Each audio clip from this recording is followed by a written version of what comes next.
Hey there, welcome back to another video. This time around, it is my review of the 1980 Japanese medical drama, Writhing Tongue. Now, this is a film that I had never even heard of until I was requested to check this out. And I will probably say that this is definitely one of the more obscure films that I've watched for this channel. I'm pretty sure a lot of you who are watching this don't even know about this movie.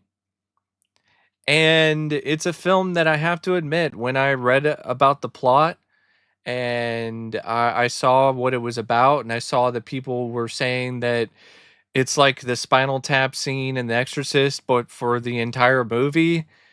Yeah, I was very leery about watching this. And I will say that this is a very intense, disturbing, and genuinely upsetting film.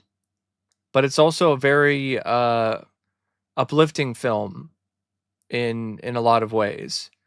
And it's a movie that builds up to a certain catharsis by the end that I think is very real and very powerful. And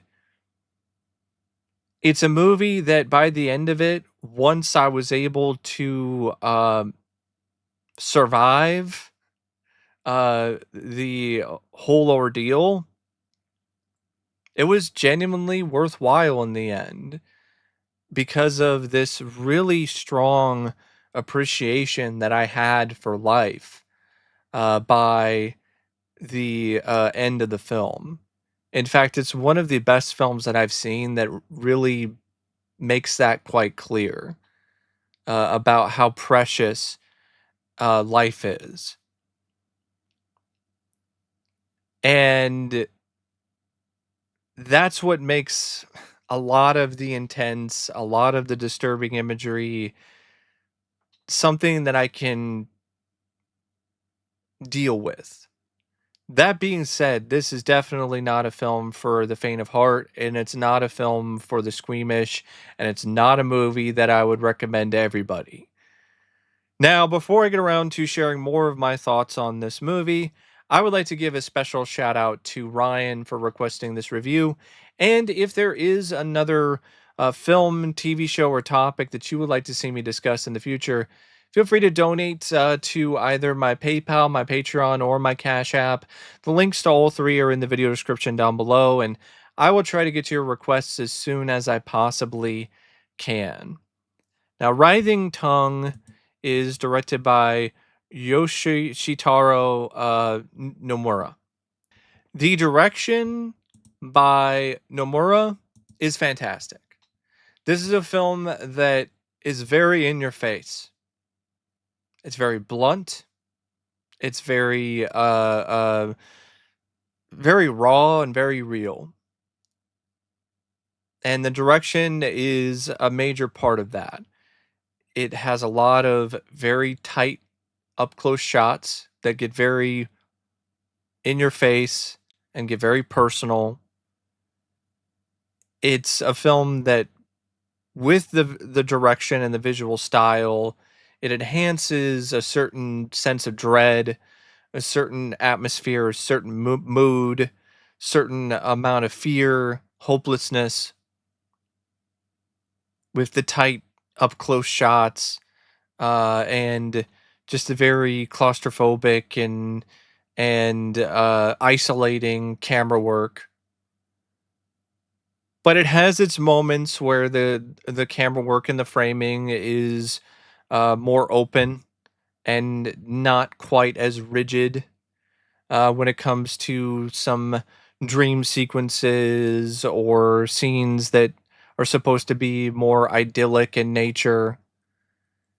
And the director does a great job with these very disturbing scenes of this young girl suffering through the symptoms of tetanus and going through multiple different convulsions and seizures and having all these different medical procedures done to potentially save her life. But the director also does an equally impressive job when it comes to the scenes near the end of the movie when the girl's fate is not necessarily what the director and what the script has been saying it was going to be for the majority of the movie. Her fate is not death. Her fate is life. And the scenes of the parents and the doctors and other people in the hospital being elated and being ecstatic that she's going to make it and she's going to be alive are equally as effective, equally as efficient as any of the other scenes that were much more dark and much more foreboding and in nature. So yeah, I definitely think the director did a amazing job with this. This is a film that had some wonderful direction, and the direction by Nomura is a big reason why this film works as well as it does because he's willing to be very genuinely in your face about this girl's sickness and her treatment, and showcase it in a very raw and real way, and it makes it very affecting. It makes it genuinely hard to watch at points, but it also allows it to resonate on a deeper level. And then it also allows the scenes of catharsis to resonate on a deeper level when the girl is through the worst of it and she's in recovery. So this film is definitely a rough watch, but it's not a rough watch when it comes to the direction. The director doesn't do a rough job. He does a very polished, very solid job overall directing this film with such rough and raw subject matter.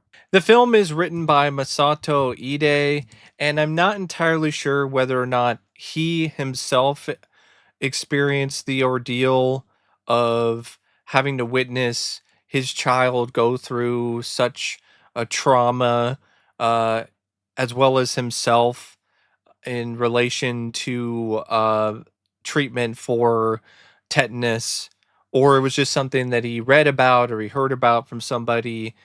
But this script is really good. It's very intense. It's very raw.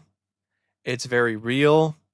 It's very, honestly, at points, incredibly unsettling and genuinely horrifying. And because of that, it's kind of difficult to even really talk about. You'll probably see me pause sometimes, flub some words, maybe even get a little emotional, worked up, choked up, possibly while I'm talking about this script because this is definitely one of the most visceral films I've seen in a while because of the subject matter. And the plot is honestly really a simple tale of survival.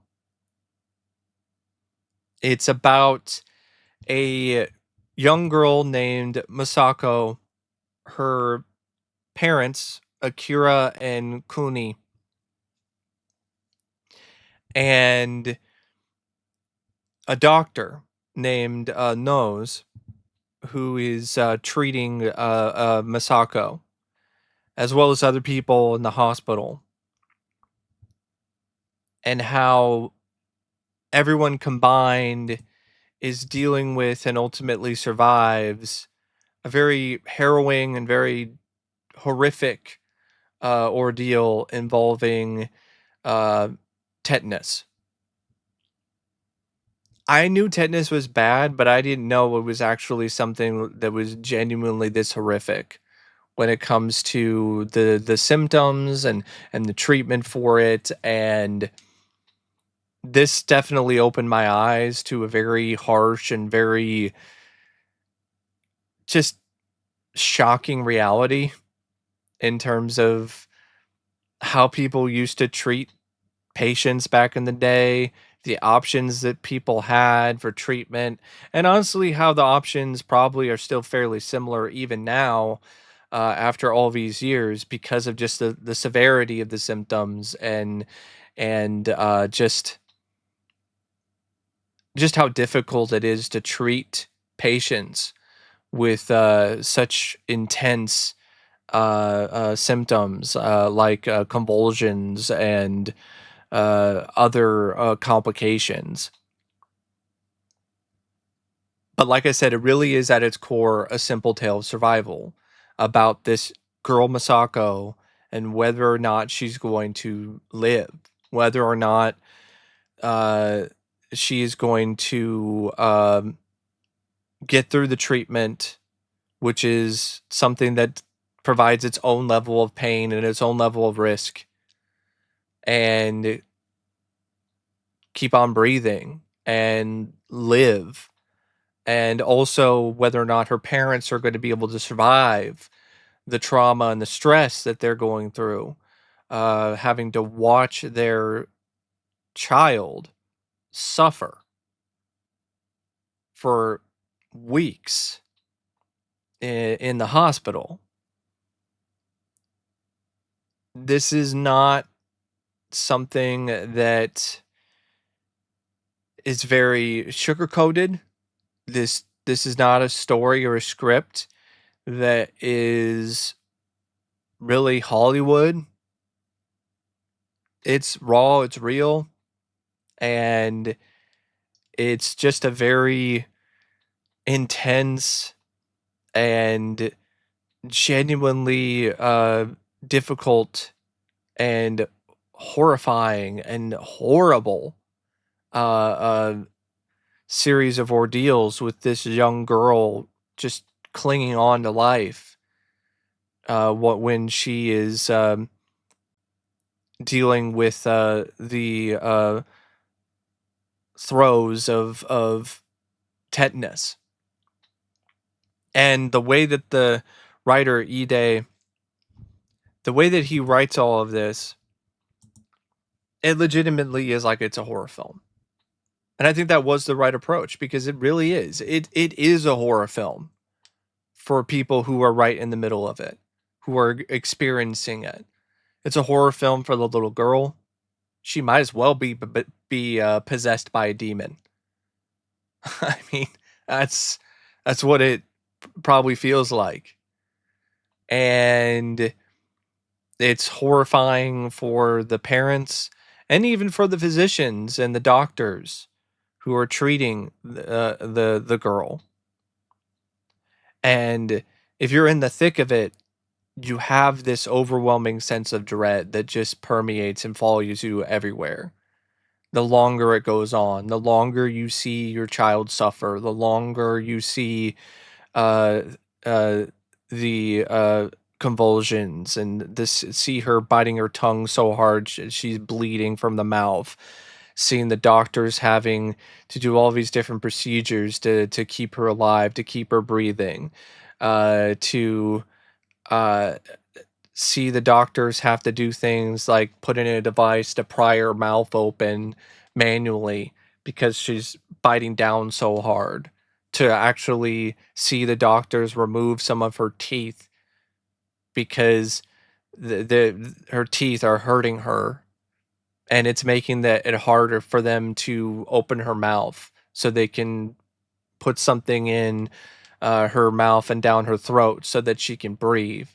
To see the doctor empty your child's stomach in front of you because the doctors are worried about the side effects if they administer anesthesia rectally.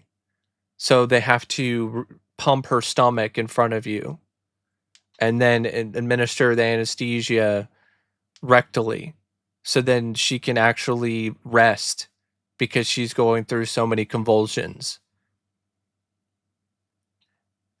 To see the doctors consider to do something like a tracheotomy and to go through that only for the doctors to be like, oh no, we're not going to go, we've decided not to do that, we're going to do like an oxygen tent, so you have a bit of that relief, but then they just have everything just continue to seem like your child is just getting worse and worse. And then to deal with the paranoia because of the tetanus and thinking that, oh my God, am I going to get it? Am I next? My daughter bit me on the hand when I was trying to help her.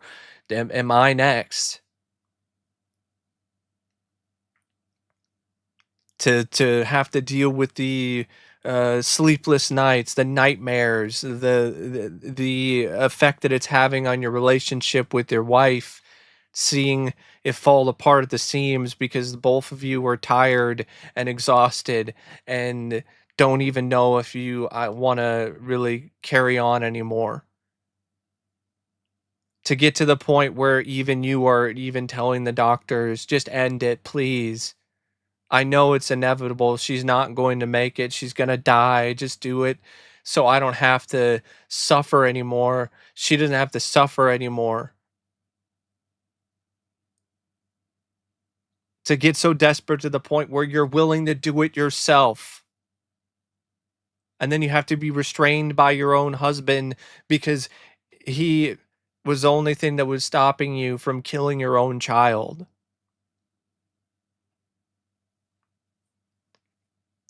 That's horror.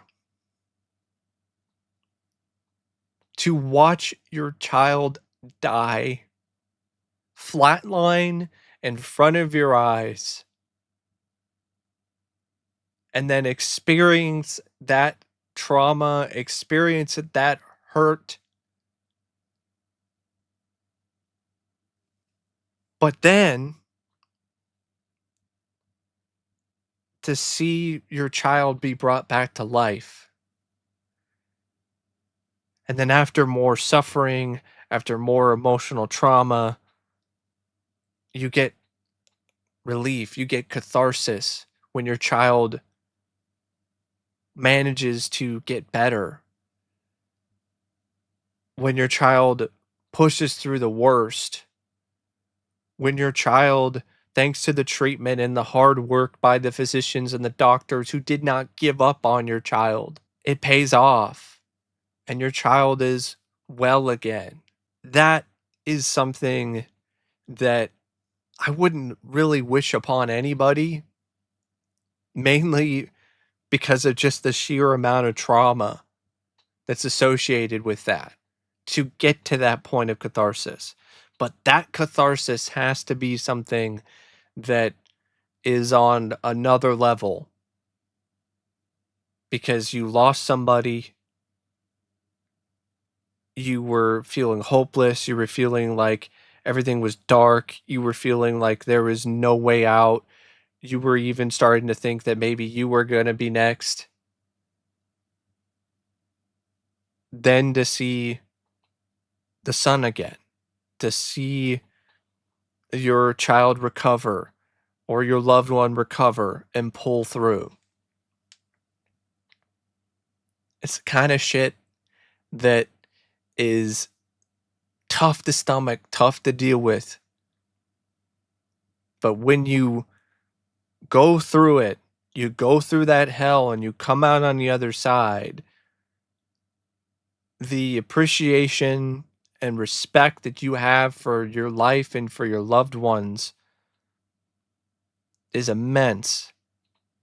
And the bonds that you have with the people that you love and the people that you share this experience with are strong.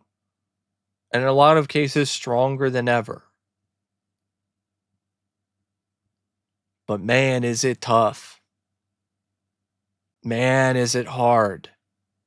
And this is a very hard film to watch because of that. It's a very hard film for me to even talk about, to be honest. I mean, I think you could probably see that just by watching me talk. I mean, this script does not flinch, does not hold back at all when it comes to the realism of this treatment and of the symptoms of tetanus and the convulsions and how one little bit of stress can just set your child off like a time bomb. How it's like, what if The Exorcist was a real disease? That's really in a lot of ways what this script is like, minus the religious intervention or the priest coming in and doing an exorcism. In this case, the exorcism is the treatment of tetanus actually uh, settling in and working, and your child getting better and recovering from this internal demon that is the disease of tetanus. I appreciate that the script really doesn't have moments of levity. It doesn't really let up. The Ide is like, no, that's not how it is. If you're in the shoes of these parents, if you're in the shoes of these physicians, if you're in this, there's no let up, there's no levity, there's no any of that. The only thing that's on your mind is your child's health, is whether or not your child is going to survive. You're not thinking about jokes. You're not thinking about anything other than that. And you're also constantly thinking about the worst case scenario. As much as that is probably not good for you, as much as that is not something that helps your mental health, you're thinking about it. You're dreaming about you're having nightmares about it. It's probably something that's always in the back of your head and hanging over you like a black cloud. But in a similar way, when everything is revealed to not be this dark day, this apocalypse, and things are brighter, and your child is healthy again, the the outpouring of emotion and the relief and everything is just incredible. And the script accurately portrays that too. The father runs to try to get some juice for his daughter, and he actually drops the juice. And as he's trying to go pick up the juice cans, he gets on his knees and cries. Not cries of anguish, but he cries with joy. And also with relief that, oh my God, it's over. She's gonna be okay.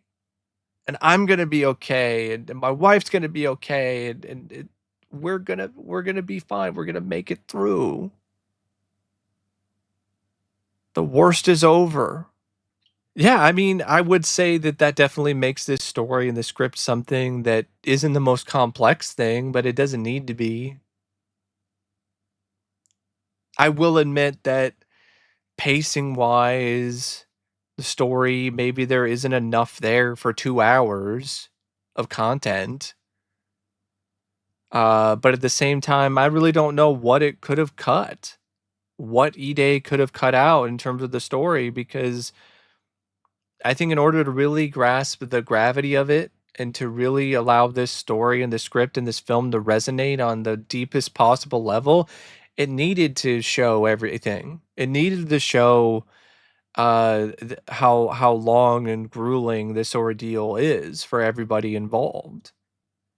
It may not be listed as a part of the horror genre, but all it needed was a supernatural twist or reveal that this is some unknown disease that is now infecting everybody and there isn't any cure, and that's all it really needed to make it into a straight up horror film. But as it is, it's honestly more horrifying and more intense than the legitimate horror films that I've seen, just because of the realism of it. Like, this happened.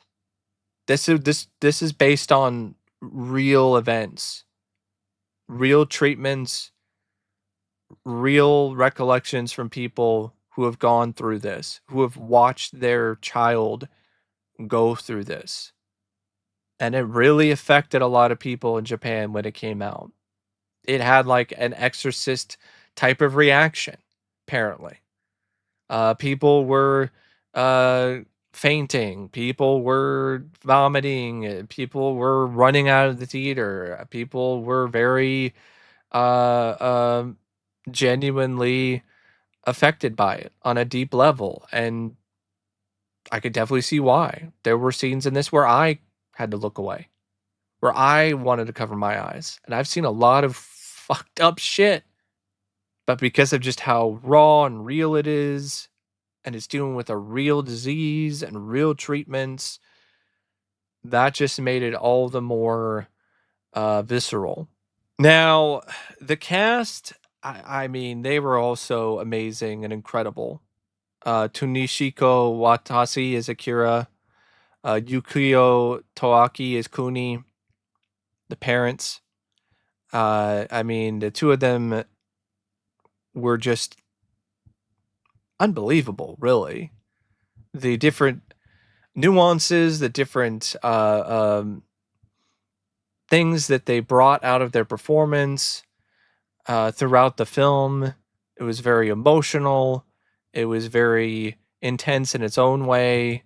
They did a great job in terms of really also establishing the realism of this movie because these performances are very grounded in reality. There wasn't anything overly theatrical about these performances. It was very grounded and very real. And the same thing goes for the girl who played Masako, Mayuko Wakamori. I mean, I'm hoping that she wasn't going through any sort of real pain or discomfort when it comes to her scenes, because that would be really upsetting. I don't really know exactly the truth, but it definitely looked like the real thing. And I would say probably a good part of that probably is due to her performance. This is a fearless young actor. She went through everything. She did it all. There were a few shots that were a dummy, but most of the time, it was this girl who was just powering through it. And I also want to give props to Ryoko Nakano, played Nose, the doctor, the main doctor who was treating Masako. And there are some other actors and actresses in the cast. Yukichi Uno played a doctor. Tani uh, Kit, Kitabayashi is Akira's mom. Kaizo Kani is Amagishi. Tanae Nakahara is Sade. But it's definitely more of Akira, the Tsunehiko and Yukiyo and Mayuko, Akira, Kuni, and Masako. It's really more of their film. They're the ones that are essentially in pretty much every scene. They're the ones that are really carrying this, and their performances were very authentic and very strong. The film also features a score by Yasushi Akutagawa, and it was a very atmospheric, eerie score that also adds to the whole horror feel of the film. It's very synth focused as well, which made it sound very honestly ahead of its time. It sounds like a score you would actually hear in a modern movie. The cinematography is by Takashi Kawamata. It's good for the kind of film that this is, but it's not really trying to be anything more than a grueling medical drama. But there are some moments where there's actually some nice photography, and it's well shot by Takashi and Yoshitaro. And it also features editing by Kazuo Ota, and it's got some excellent editing. Like a lot of this film has some very just intense imagery, one after another, and just the way that it's edited really, really emphasizes the realism of the scenes. and of the treatment and of this girl and what she's going through and what the parents are going through watching it all happen. But this is not a film that honestly I feel like I can give a full recommendation for because of how intense it is, because of how emotionally devastating and traumatic it is. But if you can stomach it, if you can handle that, and it sounds interesting to you, I do think that it is something that is worth attempting to experience at least once. Because that catharsis at the end is, it really is unreal. Like, I was crying tears of joy myself, along with the father. And it really made me reflect and think about my own life and my own struggles and my own battles. I've never been that sick, but when I got hit by that car, when I was running across the street, when I thought somebody was allowing me to cross against the light, and I flew 15 feet in the air and got hit by a car going 35 miles an hour. I flew 15 feet in the air, did a complete somersault midair, landed face first on the asphalt, and I was in the back of the ambulance just flipping out, freaking out and wondering if I was going to die. That is something that is very traumatic in a different way.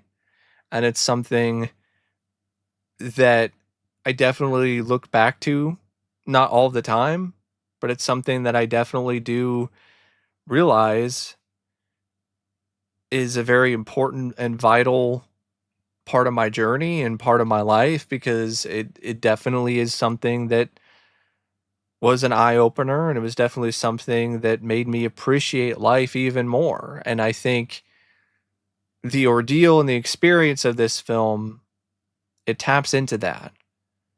It taps into just the overall experience of going through a traumatic event, making it through, surviving, and then coming out of it with this